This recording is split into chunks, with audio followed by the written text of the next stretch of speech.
Rob, you wrote about Tyrese Haliburton for The Ringer. People will link this. People should go read it if they haven't already. Here's what I want to start with.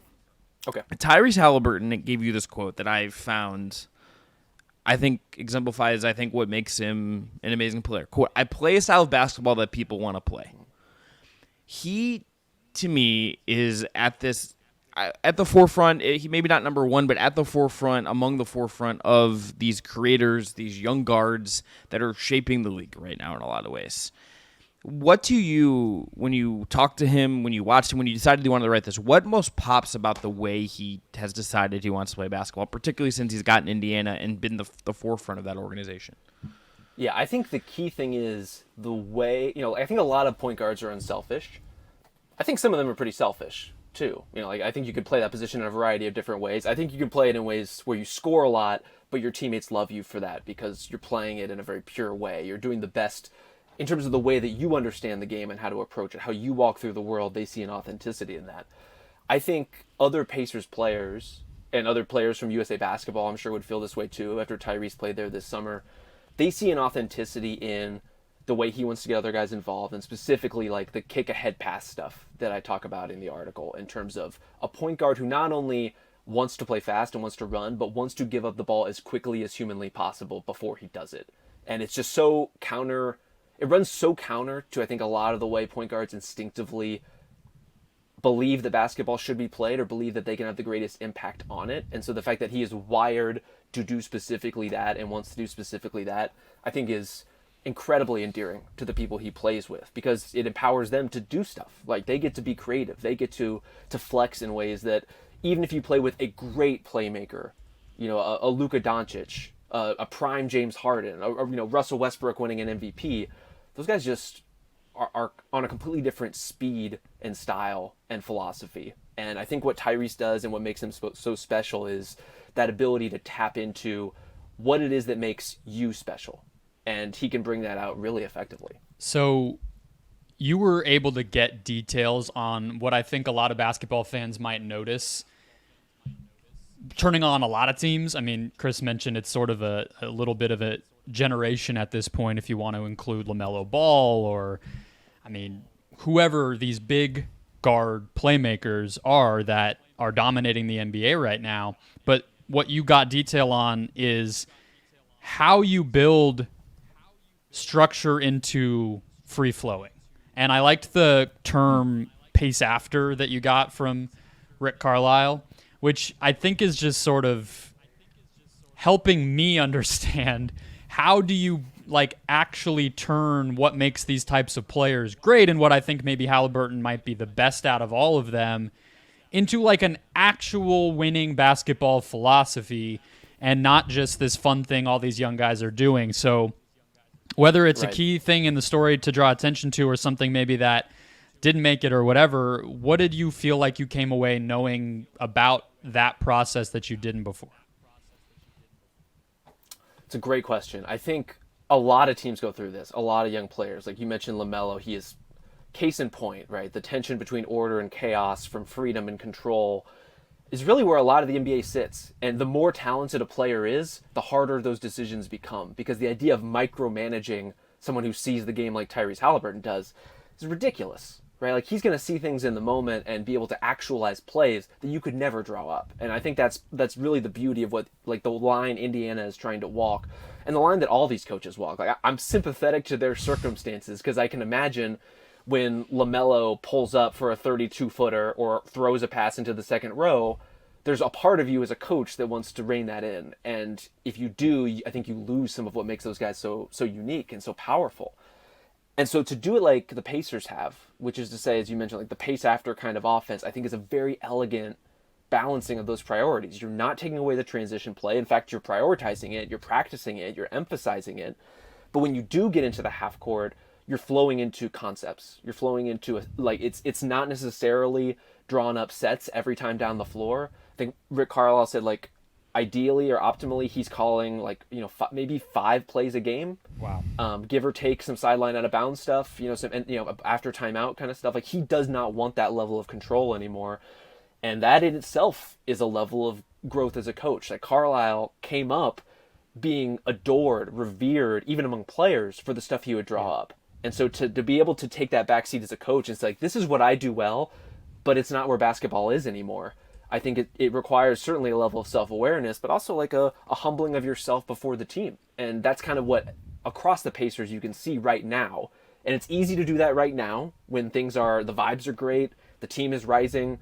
Most players are feeling pretty secure in their contracts, give or take, a Buddy Hield here and there or something like that. But for the most part, this is a team that is all pulling in the same direction. And the longer you can maintain that, that's the special sauce that makes great teams great, or good teams ascendant.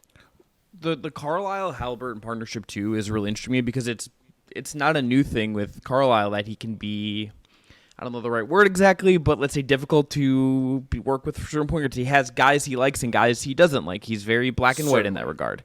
What do you think it is about Haliburton that has made him and Carlisle such a dynamic, workable, trusting pairing as a coach and player on the floor? I think some of it is the magic of Tyrese. I think genuinely that guy could win over a statue. Like, I dare any human being to come in contact with him and not come away liking something about him.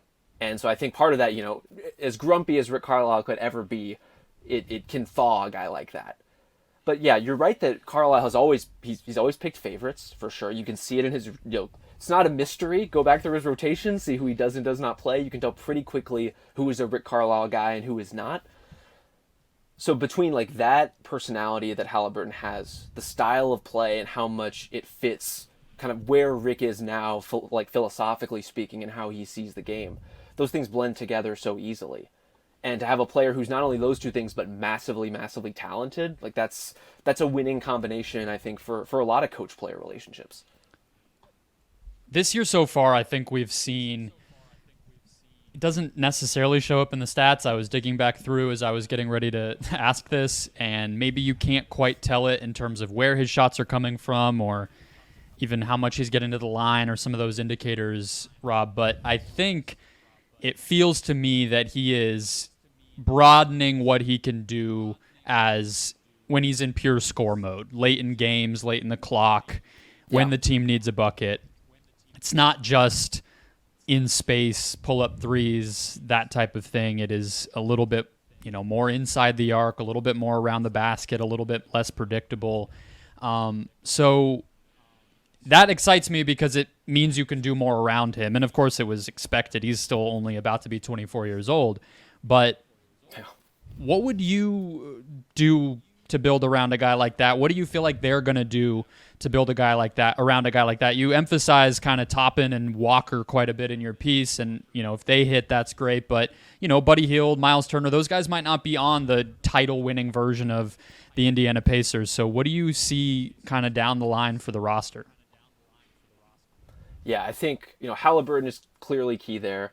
Ben Mathurin is a guy they have a lot of faith in and have invested a lot in. Right now, he is a powerful driver who can get quite tunnel vision sometimes. I think, he tries his best. And some games he's more passing oriented than others. But what they envision for Mathurin is a guy who can get downhill in a way that Tyrese can't always. Haliburton, for all his strengths, not an explosive athlete. So the idea that he's getting, Haliburton's getting more to threes and maybe floaters and pull-up jumpers. You need Mathurin who can get to the rim, can get to the line as kind of a counterpunch to that. So if Mathurin continues to develop, and especially continues to develop defensively in a way that complements Tyrese too, I think there's hope that they can work out as a long-term backcourt. But beyond that, like, it's obvious anytime you watch the Pacers how badly and how much this team needs defense and needs interior size. Yeah. So whether that's at the 4 or at the 5, whether, as you're alluding to, like, is Miles a part of that? Miles Turner, is he a part of that or not? I don't know. For now, he is. But, I mean, the dream pairings as stars are guys who are very hard to get, right? It's at the high end. I mean, look, you would love to pair Tyrese with a Giannis or someone like that. Moving down the pecking order a little bit of the league, a Jaren Jackson Jr. I think could be an exceptional fit next to Tyrese, right? You need someone who's big and who's athletic and who guards and rebounds well. Like I think Jaren Jackson Jr. is proof that, like, sometimes you only get 3 of those 4 things. And this is the problem the Pacers are bumping up against, and that they're very frank about, is like, sometimes when you choose players who play the way that they play and that Tyrese plays, you're sacrificing defense. You're sacrificing rebound. There just aren't a ton of guys who can do all those things at once. And so I think whatever star they get might have to tilt a little bit more towards the defense rebounding into that player spectrum than the runs and shoots well into that spectrum. And they're going to have to walk that balance too. The part of the last thing one of the last things I think we need to handle with this is just, it was in the story that like Obi Toppin was like, okay, can I get to Indiana? There's talk of Haliburton in that story talking about wanting to bring guys to Indiana. That has historically not been the easiest thing to do. Nope, not at all. So I wonder what their path will be. Is it being there's going to, I think, need to be something different than I guess what we've seen from how the Pacers got here in the first place. It's hard to, you can't look at the Haliburton trade, let's say, and say, let's just replicate that again and get a really good value for a center. That's just probably not going to happen again. Drafting, you're probably not, because of how good he is, because you have Carlisle, because you have these other guys, you're probably not going to be bad enough to get a really good young player and then extend your window a little bit, even in that regard. So how they do this, I guess, to me is now the big question. You could look at the shot making, you could look at just internal development, but how they add pieces to me, Rob, and whether like that to me is going to be the big thing I watch, is what kind of pieces they target and how all in they go on certain things. I think Indiana, especially in these kind of like the recent history of the Indiana Pacers, right? Whether you're talking about the Paul George, Roy Hibbert era, or kind of getting into the Victor Oladipo, Domantas Sabonis eras of the Pacers, those teams and the people managing them were fairly realistic about that idea of like, we are not going to get premier free agents to come to Indiana. And they made their peace with that, and they prioritized trades as a result, and they've been, I think, fairly, by NBA standards, fairly aggressive in turning those teams over, right? Like, they did parlay George into Oladipo and Sabonis, and now they have parlayed Sabonis into Haliburton in a way that other teams don't necessarily have that kind of long, a tail on one star move, right? They've been able to parlay those things into meaningful renovations. I think where the shifting is occurring is they're still saying, okay, as a market, we are not a draw. Therefore, our most compelling options to get hyper-talented players are either through the draft or trades. But the thing that they were missing, and the thing that they believe they now have, is the compulsion to make other players around the league want that trade, right? They traded for Tyrese Haliburton. Tyrese Haliburton didn't know he was getting traded. He never asked to go to Indiana. He never handpicked it. It was just like a deal that made sense for those two general managers, right? Like, it made sense to them, and so it happened. The other kinds of trades we see in the NBA all the time are, I want to go to that team. And sometimes those called shots work, and sometimes they don't, as we saw in Damian Lillard's case.